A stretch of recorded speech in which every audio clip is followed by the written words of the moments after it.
ایک دعا ہے ہمیں جو سکھائی گئی ہے، ربنا، اے ہمارے رب، لا تزغ قلوبنا، ہمارے دلوں کو ٹیڑھا نہ کرنا، بعد اذ ہدیتنا، ان دلوں کو ہدایت دینے کے بعد، وہب لنا من لدنک رحمہ، اور ہمیں اپنی جناب سے، اپنے خاص فضل سے رحمت عطا فرما، انک انت الوہاب، تیری شان یہ ہے کہ تو وہاب ہے۔ وہاب کا کیا معنی؟ جو تمہاری محنتوں کے بغیر ہی تمہاری جولیاں بھر دے، تم نے کوئی پیش نہیں کیا کہ اس کے بدلے میں دے رہا ہے۔ مجھے اور آپ کو جو زندگی ملی، کیا کسی محنت کے ثمرے میں ملی؟ آنکھوں میں بینائی کسی محنت کے ثمرے میں ملی؟ قوت گویائی اور باقی ہمیں جو صلاحیتیں عطا کی گئی، یہ اس کی شان ہے کہ وہ وہاب ہے۔ باقی آپ جب اللہ سے مانگتے ہیں تو پھر اللہ آپ کی بات قریب ہو کے سنتا ہے۔ فرمایا جب تمہارے ہونٹ ہلتے ہیں تمہارا رب تمہارے پاس ہوتا ہے۔ اللہ اکبر۔ تو اپنے ہاتھ پھیلا کے اس کے حضور زاری کریں، التجا کریں، دعا میں سجا نہ ہو کہ آپ لفظ ملاتے رہیں، اسی کی کوشش میں لگے رہیں تاکہ آپ کی توجہ بٹ جائے، لفظوں کو جوڑ دیں۔ جس طرح میں نے کہا کہ حضور کی خدمت میں جا رہے ہیں تو وہاں تو آپ ٹوٹے ٹوٹے لفظوں سے بھی سلام پیش کر دیں گے تو اس کیفیت کے اندر وہ بھی قبول ہوگا، وہاں شکستگی بھی قابل قبول ہے۔ وہ سید سلیم گیلانی نے حضور کی بارگاہ میں ایک سلام کہا ہے، ذرا ان کا انداز دیکھیے، شاہ عجز و نیاز گدایاں قبول ہو، شاہ عجز و نیاز گدایاں قبول ہو، آقا سلام حلقہ بگوشہ قبول ہو۔ اب ذرا دیکھیے وہ کیفیت جو میں نے عرض کی، لفظ ساتھ چھوڑ گئے گنگ ہو گئے، لفظ ساتھ چھوڑ گئے گنگ ہو گئے، بے ربطیے نوائے پریشاں قبول ہو، بے ربطیے نوائے پریشاں قبول ہو، ساری دعائیں سیل تجلی میں بہہ گئی، ایک اشک لرزاں ہے سر مژگاں قبول ہو۔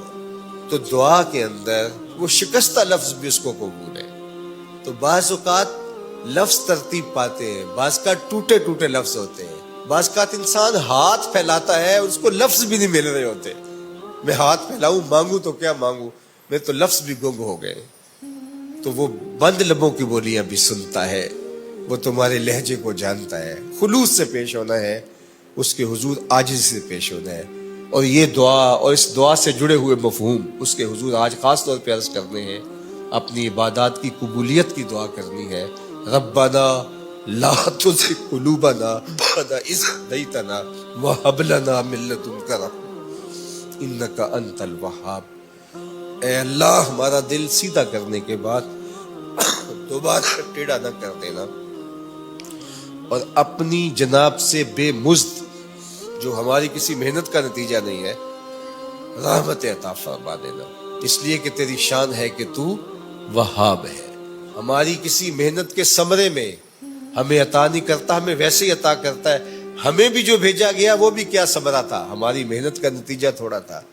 ہم نے تو اپنے لیے دعا بھی نہیں مانگی تھی، تو نے بن دعا کے ہمارا وجود بخشا، تو پھر اللہ ہمیں جنت بھی دے دے، اپنے محبوب کا قرب بھی دے دے۔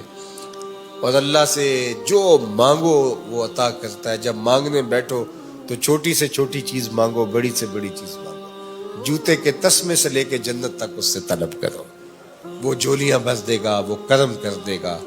اللہ اکبر۔ حضرت علی کی ایک دعا ہے کہ یا سری الرضا اغفر لمن لا یملک الا الدعاء۔ کیا خوبصورت دعا ہے، ذرا اس کا ترجمہ سنیے۔ اے جلدی مان جانے والے، جلدی راضی ہو جانے والے۔ حضرت علی کی دعا دیکھیے، یا سری الرضا، اے جلدی راضی ہو جانے والے، اغفر لمن لا یملک الا الدعاء، اس کو معاف کر دے جس کے پاس دعا کے علاوہ کچھ ہے ہی نہیں، اس کو معاف کر دے جس کے پاس دعا کے علاوہ کچھ بھی نہیں۔ ہم اپنے عمل اس کی بارگاہ میں پیش تو کریں گے کہ اللہ قبول کر لے، لیکن اگر ہم دیکھیں تو ہمارے عمل تو فساد نیت کا شکار ہے، ہمارے عمل وسوسوں کا شکار ہے، تو کیسے پیش کیے جا سکتے؟ تو ہم عرض کریں گے کہ میرے مالک تو اپنے کرم سے ایسے ہمارے اوپر رحم فرما۔